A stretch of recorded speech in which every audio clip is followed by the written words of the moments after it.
Makati. Ye mazimba era mai. Vari kweri Lindroots. Vari. Vari kupi? Vari kuwacha vari kusera. Akomana. Titashanda nguwai munhu achisuka uchikwereti makiseni kandai. Pakauya huku dzakasara gonyeti jeje isaisisi dzikatengwa nevanhu vachidla nyama vakadini dzikasarako ma-VIP machechi. Sasa umakora nyama kani? Iwe ndoba kwanzi dzakasara dzacho ndokuna dzaizara 35. Chirori chacho. Chibai vakachongwe vaende vanhu kuzihira nyama iyi. Sekuri mazara nyama mwiri wese. Iwe panapa tokudla nyama zokuti mwiri wese hausina mafuta akanonera muromo. Pana nyama kupumbira sekuri. Apa ndichandopisa kukwanya mira chigara panapa iwe kukwanya plan pana ndono ndikuira.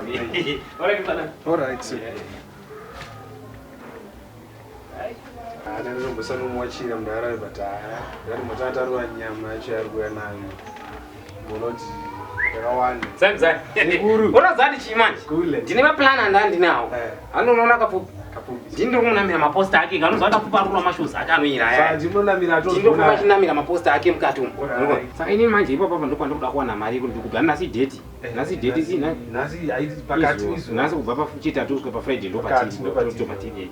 Saka zvakaita kuti ite ndapanda ndikaona mari ipapo ndobva ndakukandira kundofunga nhasi kana chiri chitatu kusvika paFriday.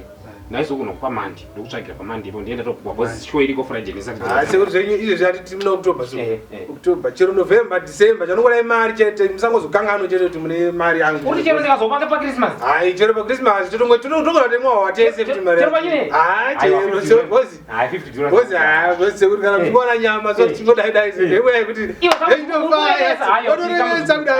Amwari kudai. Chero pandaiona. Sasa. Mari kwezi. Unokutemba imba. Kana mari maiwana munondipa. Bana ndakati pesanisa zvobati varabasa. Tikuru wangu atirasane muzukuru. Vanhu pesanisa. Vanoda kuti pesanisa atizorasane. Aiwa ndotware ya ndozina kuvhiringidza. Wewe munozina kuvhiringidza. Mapoto echi. Mapoto kune raidzi. Handoti mari anytime in December. Yes. Ati tiso vanhu vacho chero pamwe wana. Ndoziva kuti hamuna. Ndotware hama. Iwo kudzekwa japresa pa mapoto kune raidzi. Zvakadza ndotodishika. Tiso tichi Mapoteo kune rice. Ndondolari pachikwereti mfata. Zara manje ndandinayo manje. Zvinogona kuti tanani wafushwa padini wanyanya. Murampunga. Nehuku. Iyo mzukuru. Enze ko pamanje ugara. Ndane kugarira. Ndogara garangwa na pesa. Kune mzukuru.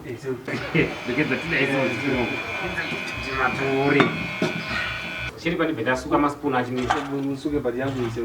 Ora zera. Asa namba ise. Ayo kupa kudyisa so. Ora. Pakanaka. Ndeza ndise nike pamusoro. Kaninga iso. Muzogara papi manje. Koza mtuna chirwa. Chinochi?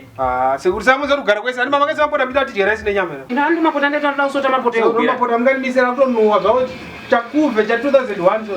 Andachaura ndakusota mapota. Sekuri mandrinisa mapoto para kuti mapoto ane rice nenyama. Muzukuru ndapota nenzokula. Sekuri ndomafanira kuti ndipe mari yangu izvezvi. Aiwa muzukuru apa wapika chero mwara kuzwa kuti wapika kuti wati December muzukuru ayo. Mari ndiyani story. Aiwa sekuri ndorina. Handisutomboda kunzwa izvozvo sekuti chindipai nyama yacho uraiti nyama ipi nemuzukuru anita ndanditaura kuti takusota mapoto enyama irawana zvese kana kutondipa hombe yacho nemuzukuru utagura nani